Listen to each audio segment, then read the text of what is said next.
Okay, so here we go for work done, WD, kinetic energy, EK, gravitational potential energy, EP. Now, strictly speaking, EP is any potential energy, but it's one of those shorthand things.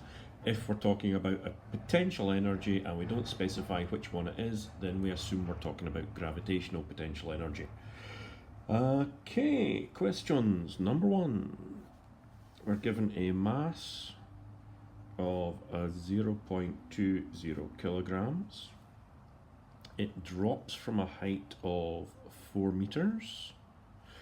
It rebounds back to a height of 2 meters, which means the change in height, delta H, is 2 meters.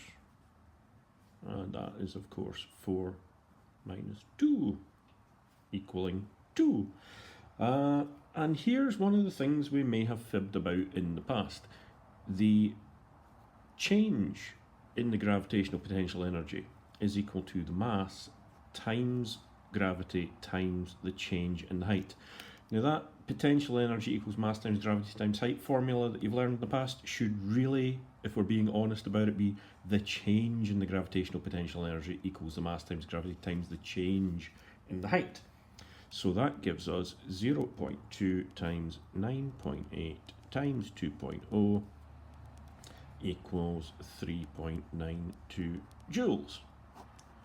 And if we're, completely honest and completely accurate about this being a change in formula rather than a absolute value formula, that saves you quite a bit of working out. If you did it as absolute values, you would have worked out the potential energy it started with at height 1, and then the potential energy it recovered when it bounced back to height 2, and then subtracted them to do the difference. So one calculation instead of 3. Remember, we've got ball drops, ball bounces back up, there's H1, there's H2, so the difference between the two is delta H. Okay, so that was part A. Part B. Conservation of energy again. EP equals EK. Half mv squared equals mgh. The m's cancel, of course. We can do a bit of algebra to get v equals the square root of 2gh. And if we plug the numbers in, that gives us 2 times 9.8 times 4 times up to the power of a half, which is a square root, and that gives you 8.85 meters per second. So that is the velocity with which the ball hit the ground. Started at 0, accelerated downwards, and hit the ground at 8.85 meters per second. Using conservation of energy, we knew how much potential energy it had to start with. When it hits the ground, all of that potential energy should have converted into kinetic energy, and thus we can get the velocity. Part C is, remarkably enough, the same process. It's conservation of energy again. Half mv squared equals mgh. The masses continue to cancel, and we rearrange, do the same bit of algebra. We get v equals root 2gh, or 2gh to the power of a half, since that's the same thing. And this time we're looking for the velocity that it bounces back off the ground, and so for that we're going to use the height that it reaches when it rebounds, which was 2 meters, rather than, as in this one, the height that it dropped from. So there's the height that it dropped from, so that gives us the velocity that it hits the ground with. There's the height that it gets back up to after the bounce, so this is going to give us the velocity that it leaves the ground with, which should be about 6.26 meters per second. Now for number 2, A, work done equals a force times a distance equals 90 newtons times 12 meters equals 1080 joules. And for 12B, the kinetic energy gained. Well, we've got the work done minus the work done against the friction. So that'll be 1080 minus 80 newtons times 12 meters, because there's 80 newtons of friction over a distance of 12 meters. So that means the kinetic energy gained is the difference between the total work done by the engine and the work that's required to overcome friction. So that gives us 120 joules. And for number 3a, we're asked to calculate the gravitational potential energy. So EP equals mgh equals mass of 2 kilograms times 9.8. Remember, always, if nobody mentions things happening on a different planet, we assume they happen on the Earth. So we're using the Earth's value for gravity, which according to SQA exam books is 9.8. We can have a little chat later on about why it's slightly different at different points on the Earth's surface, but for the purposes of the exams at higher levels, 9.8. So that's going to give us 9.8 joules. And then in B part 1, we're asked for the velocity, so yay, and yet again, EK equals EP, half mv squared equals mgh, bit of algebra, 2gh to the power of a half, plug the numbers in, 2 times 9.8 times 0.5 to the power of a half, 3.13 meters per second. And then in B part 2, this is where we need a bit of thinking going on. In B part 2, we want the acceleration that's parallel to the slope. So G, gravity, is the acceleration towards the centre of the Earth. G sine theta is the component of that acceleration towards the centre of the Earth, which is parallel to the slope. And if we plug in the numbers, 9.8 times the sine of the angle, that's going to give us 1.63 meters per second. And then we're going to use v squared equals u squared plus 2as. V squared equals 0 squared, because it was starting from rest, plus 2 times 1.63 times 3.0, which means v squared is going to be equal to round about 9.8.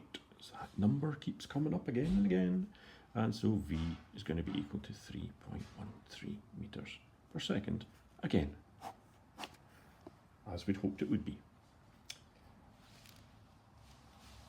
Now, before we get on to number 4, just to double check, is everybody seeing where the angle came from? The theta, do it up here, was the inverse sine of 0.5, the height, over 3.0, the length of the ramp. So that's opposite over hypotenuse, inverse sine, gets me the angle, which goes in there. So now for number 4, we're given a mass of 50 kilograms and a height of 20 meters. So what's the first thing we're asked to do? First thing we're asked to do is find the weight of the crate. F equals ma, which is a 50 kilograms times 9.8 equals 490 newtons. Okay, so far so good. We've got the weight of the crate. We're then asked to find the work done in moving the crate 20 meters. So work done equals force times distance. 490 times 20 should give you 9,800 joules of energy. Then we're asked to work out the time this takes. Okay, power equals energy over time, as you have known for many, many years. So that's going to be 2,500 watts of power, 9,800 joules of energy, and then the time taken for that power to deliver that in. And so for number 5, we have got work done equals force times distance. We get power equals energy over time. And if you do a little bit of algebra, that means that power equals force times distance over time, because work done is a type of energy. And that means we can do another little bit of algebra which says power equals force times velocity, because distance over time is velocity. Well, it's speed, but if it's in a straight line, displacement is the same as speed. So that gives us 3 times 10 to the 4 as the force times 10 meters per second, 3 times 10 to the 5 watts. And finally, for question 6, we've got an arrow with a mass of 0.022 kilograms. We have got an initial velocity of 30 meters per second. It's quite slow for an arrow. We've got a distance of 3.0 times 10 to the minus 3 meters, which is how far the arrow stuck into the target. And so for part A,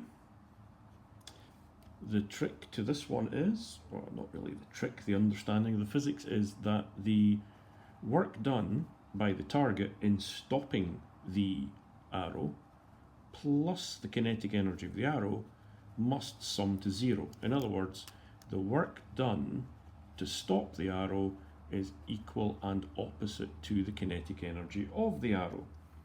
So since work done equals force times distance and kinetic energy is a half mv squared, we can do a quick bit of rearranging. F equals minus mv squared over 2d, which is going to give us 0.022 times 10 to the, times 30, not times 10, squared, over 2 times 3 times 10 to the minus 2, and that's going to give us minus 330 newtons for our force.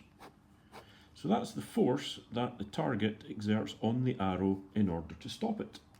And then for part B, it's time for the first breakout of the impulse formula that I can recall in this exercise. So average force equals average force, start that again.